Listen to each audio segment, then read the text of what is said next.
BPC session 2023, c'est parti pour l'administration des épreuves écrites. C'est à Manga, dans le centre-sud, que le ministre Joseph André Ouédraogo a donné le coup d'envoi officiel ce matin. Une candidate confiante est le titre de la dictée. Sécurité alimentaire du Burkina, les forces combattantes, les personnes déplacées internes et probablement des détenus en ordre de bataille pour la production de 190 000 tonnes de vivres. C'est l'annonce faite par le gouvernement en Conseil des ministres hier mercredi. Mesdames et messieurs, voilà ce qui constitue la une de l'actualité de ce jeudi 1er juin 2023 sur la première web radio du Burkina. Auditeurs, auditrices, une fois de plus, bonjour et bienvenue.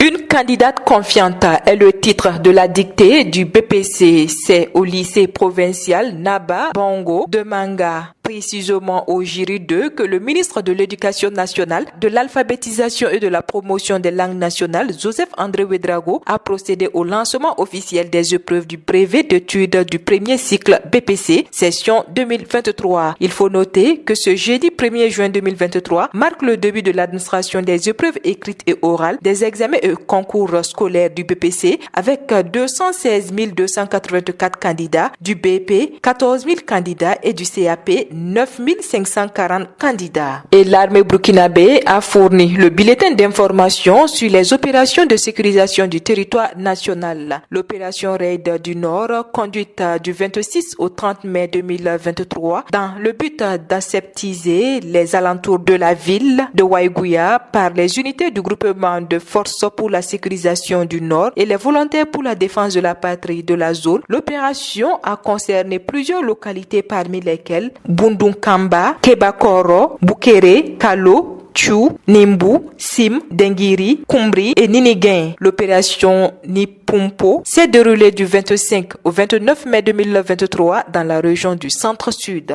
Les unités terrestres sont intervenues à la suite d'intenses tirs d'artillerie sur les positions terroristes précisément localisées grâce aux services de renseignement. Les unités terrestres ont procédé à des opérations de ratissage dans les localités de Boum, Kalabo, Zelassé, Gossina, Nagarpoulou, Koualio et Zamo. Des bouclages et des fouilles ont également été conduits dans d'autres localités de la même zone près de Tenado. Sur l'ensemble de l'opération, le bilan enregistré est le suivant: 5 bases terroristes repérées et détruites, 9 terroristes neutralisés, des engins explosifs désamorcés, de l'armement et des moyens roulants récupérés ou détruits, du matériel de campement saisi. Dans l'opération Boulgou 2, les unités militaires sont engagées depuis plusieurs jours dans une opération d'envergure dénommée Boulgou 2 dans la zone du centre-est. L'objectif de cet engagement est de traquer les terroristes qui sévissent dans la zone afin de ramener la quiétude au sein de populations et notamment sur la route nationale 16 menant à la ville de Bitou.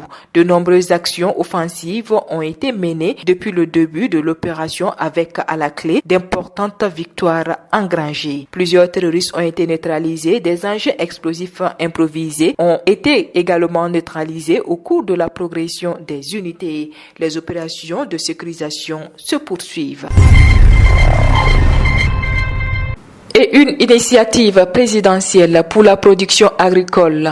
Le capitaine Ibrahim Traoré va mobiliser plus de 1000 militaires, plus de 2000 volontaires pour la défense de la patrie et plus de 4000 personnes déplacées internes et probablement des détenus afin de produire 190 000 tonnes de céréales et de légumes sur plus de 11 000 hectares pour le compte de la campagne agricole 2023-2024.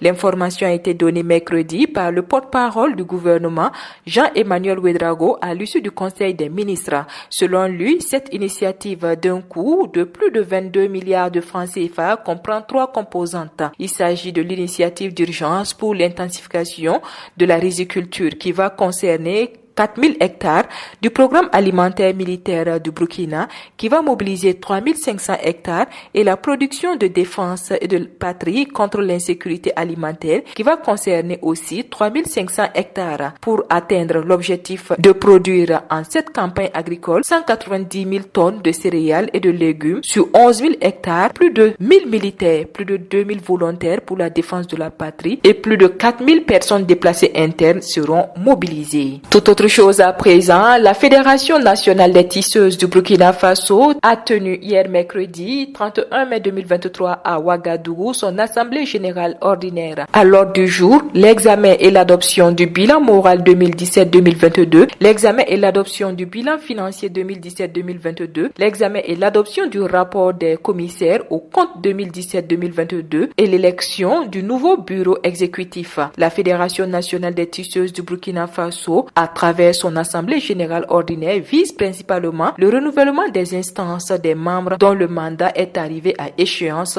selon les explications de Justine Kafando, présidente de la fédération. Un mot de sport dans ce journal. Le Burkinabé Hugues Fabrice Zango a remporté la médaille d'or au meeting international d'athlétisme de Montreuil en France grâce à un saut de 17,29 mètres hier à 31 mai 2023. Une bien belle manière de terminer le mois de mai avec en Ligue de Mines la deuxième étape de la Diamond League qui aura lieu à Florence ce 2 juin 2023. Triste nouvelle pour clore ce journal. Le trésor humain vivant Rago Deni Kabore a tiré sa révérence à Zorgo. Maître dans l'art de la teinture traditionnelle, né vers 1888 dans le quartier Kandatenga au secteur numéro 4 de Zorgo dans la province de Ganzourgou, Rago Deni Kabore s'est éteint le lundi 29 mai 2023 à Zorgo à l'âge de 135 ans de suite de maladie. Au cours de sa longue vie terrestre, il s'est illustré dans la teinture traditionnelle à base de plantes pour créer des textures colorées et durables. Il a été proclamé trésor humain vivant en artisanat traditionnel le 22 décembre 2015 pour avoir œuvré à la préservation et à la promotion de la culture burkinabé. Il a été élevé au grade de chevalier de l'ordre du mérite